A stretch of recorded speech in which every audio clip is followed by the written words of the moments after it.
ಬಸವರಾಜ ರಾಯರೆಡ್ಡಿ ಅಂತ ಹಿರಿಯ ನಾಯಕರು ಕೂಡ ಮುಖ್ಯಮಂತ್ರಿ ಹುದ್ದೆ ಅಂದರೆ ಸಿದ್ದರಾಮಯ್ಯನವರೇ ಕಂಟಿನ್ಯೂ ಆಗ್ತಾರೆ ಅನ್ನೋದ್ರ ಬಗ್ಗೆ ಮಾತಾಡ್ತಾರೆ.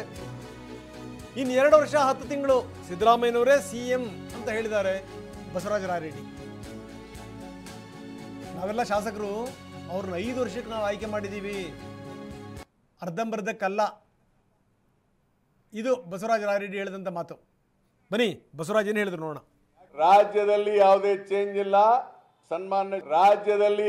ಚೇಂಜ್ ಇಲ್ಲ, ಸನ್ಮಾನ್ಯ ಸಿದ್ದರಾಮಯ್ಯನವರು ಇನ್ನೂ 2 ವರ್ಷ 10 ತಿಂಗಳ ಮುಖ್ಯಮಂತ್ರಿ ಇರ್ತಾರೆ. ಯಾಕೆಂದ್ರೆ ಗಟ್ಟಿಯಾಗಿ ಹೇಳ್ತೇನೆ ಅಂದ್ರೆ because we have elected him in the legislature party.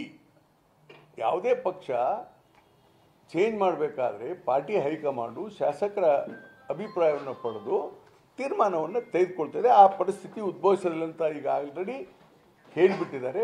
Kharge ಅವರು ಹೇಳಿದ್ದಾರೆ, party high command will decide, MLA ಕೇಳಿಬಿಟ್ಟು ಅಂತ ಹೇಳಿದರೆ. ಹೀಗಾಗಿ ಸಿದ್ದರಾಮಯ್ಯ ಚೇಂಜ್ ಆಗಲ್ಲ, ಈಸ್ ಎ ಮಾಸ್ ಲೀಡರ್. ಪದೇ ಪದೇ ಈ ಮಾತನ್ನ ಹೇಳೋದ್ರಲ್ಲಿ ಏನು ಅರ್ಥ ಇದೆ? ರಾಜಕಾರಣದ ಭಾಷೆನಲ್ಲಿ ಒಂದು ಅರ್ಥ ಮಾಡ್ಕೋಬೇಕು. ಇಲ್ಲ ಇಲ್ಲ ಅಂತ ಏನು ಹೇಳ್ತಾರಲ್ಲ, ಅದಿದೆ ಅಂತ ಅರ್ಥ. ಏನು ನಡೀತಿಲ್ಲ ಅಂತಂದರೆ ಅದು ನಡೀತಾ ಇದೆ ಅಂತ ಅರ್ಥ.